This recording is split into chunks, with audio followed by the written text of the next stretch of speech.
को मिला उसमें जो बड़े विषय हैं उन विषयों पर आप लोग का ध्यान आकर्षित करते हैं कि सबसे पहले जो रिजल्ट आए हैं आप देखेंगे कि पिछले 5 सालों में जो रिजल्ट 90% से अब 35% पे आए।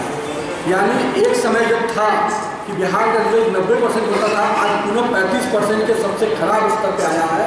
और इतना खराब रिजल्ट 1997 में जब लालू यादव जी का चरवाहा विद्यालय चलता था उस समय आया, और अब नीतीश कुमार के घोटाले के समय में ये पुनः शिक्षा व्यवस्था की पोल खोलते हुए जो रिजल्ट आया है, ये कहीं ना कहीं बिहार के छात्रों के भविष्य के साथ खेलने का काम किया गया है।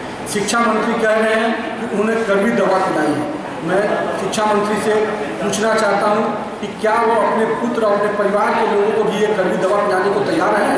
मैं पूछना चाहता हूं नीतीश कुमार की सरकार से कि जिस प्रकार से आपने कड़ाई की बात की है, तो कड़ाई के साथ पिछले 9 सालों में आपने क्या किया था? क्या पिछले 9 सालों में आपने जो एग्जाम लिया था वो आपने कड़ाई से नहीं लिया था? आप खुद मानते हैं।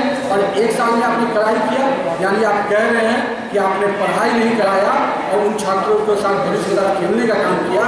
अगर आप पढ़ाई कराए हुए होते तो आज आपको कड़ाई की आवश्यकता नहीं पड़ती और लाखों छात्रों के साथ भविष्य के साथ अंधकार में डालने के दोषी कोई हैं तो नीतीश कुमार की सरकार है।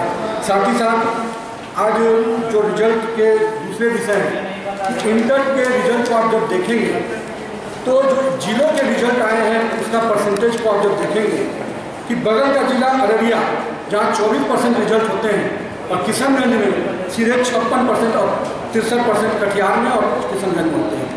बगल का जिला भोजपुर जहाँ 43% रिजल्ट है और बगल में रोहतास में 17% रिजल्ट है। बगल में सीतामढ़ी में 45% रिजल्ट है और बगल का जिला वैशाली में 11% रिजल्ट है। सुपौल में 54% रिजल्ट है तो सहरसा में 17% रिजल्ट है। ये कहीं ना कहीं ये जो आंकड़े दिखा रहे हैं कि जो जिले अगल बगल भी हैं वहाँ पर भी उनके प्रतिशत का सफल होने प्रतिशत में बड़े अंतर है। ये कहीं ना कहीं दिखा रहा है कि पूरी तरह से जो कॉपियों की जांच की गई उसमें अफरा तफरी रही। कहीं ना कहीं शिक्षक जिस स्तर के शिक्षक से उसकी जांच होनी चाहिए थी, आनंद फानंद में कॉपियों की जांच कर रिजल्ट प्रकाशित किया गया। लाखों छात्रों के भविष्य के साथ खेला गया। इंटर कॉमर्स में जो सरकार बोल रही है बड़े रिजल्ट आए, उसमें भी आप देखेंगे कि कई एक जिलों में 30% के करीब रिजल्ट है। यानी कॉमर्स का भी जो रिजल्ट आप 75% बता रहे हो कि कई ऐसे जिले हैं जो 30% पे हैं।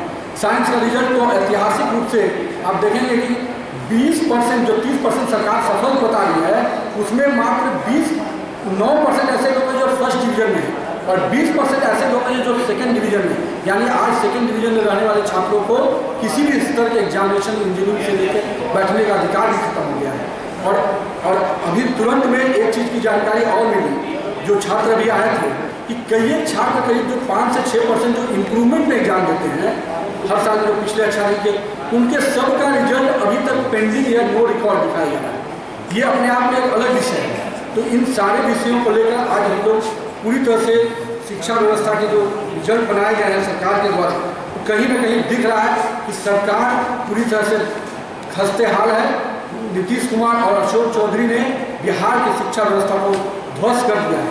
आज जिस प्रकार से छात्रों पर लाठियाँ चलाई गई, अगर सरकार उनका दर्द और पीड़ा सुनती, उनकी समस्याओं को सुनती तो ज़्यादा अच्छा लगता, और अब दर्द और पीड़ा सुनने के बजाय उन पर लाठियाँ चलाएं। युवा मोर्चा इस बात का मांग करता है कि आने वाले समय में इन सभी जिलों में इन लाखों छात्रों के भविष्य को बचाना है या उनको कुछ आगे हम दर्द को कम कर सकते हैं तो तुरंत में सभी जिलों में सेंटर बनाकर रीचेकिंग की व्यवस्था की जाए और कहीं ना कहीं उस स्तर के शिक्षकों को बैठाया जाए जो इसके इंटर स्तर के जो शिक्षक हैं उनके माध्यम से कॉपियों की जांच कराई जाए। साथ ही साथ जो कंपार्टमेंट के एग्जाम आप लेने जा रहे हैं उसमें आप इन गरीब छात्रों को मुफ्त में कंपार्टमेंट का एग्जाम कराइए ताकि वो दोबारा आपकी व्यवस्था के कारण अपने गरीब परिवार के बच्चे दोबारा पैसा देना उनको नहीं पड़े। साथ ही साथ जो 12,000 शिक्षक के पद खाली हैं उनको अविलंब भरने का काम किया जाए। आज भारतीय जनता युवा मोर्चा पूरे प्रदेश में नीतीश कुमार और अशोक चौधरी शिक्षा मंत्री और मुख्यमंत्री का पूरी तरह से प्रदर्शन कर रही है, विरोध कर रही है और शिक्षा विभाग और बिहार सरकार पर काली पोतने का काम करेगी क्योंकि आज बिहार की सरकार ने लाखों युवाओं छात्रों के भविष्य के साथ खेलने का काम किया है। आज तक बिहार की पहचान IAS इंजीनियर और डॉक्टर के लोग निकलते थे और बिहार की पहचान बढ़ती थी। आज बिहार सरकार ने शिक्षा व्यवस्था के माध्यम से ये हाल कर दिया है कि चतुर्थ वर्ग कर्मचारी के लिए भी अब बिहार के छात्रों को संघर्ष करना पड़ेगा।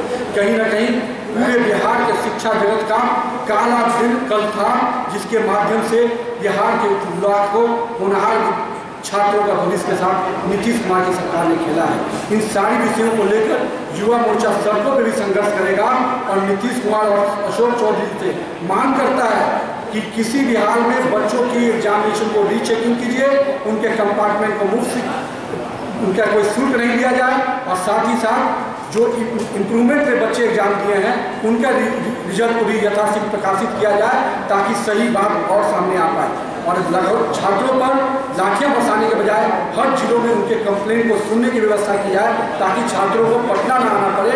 हर जिलों में अपनी कमी और क्या दिक्कत आई, उनको क्या अपेक्षा है विभाग से, उसको सुनने का काम करें। ये सारी मांगों को लेकर आज हम प्रेस वार्ता किए हैं और हमारे वरिष्ठ उपाध्यक्ष देवेश जी भी हैं। देवेश जी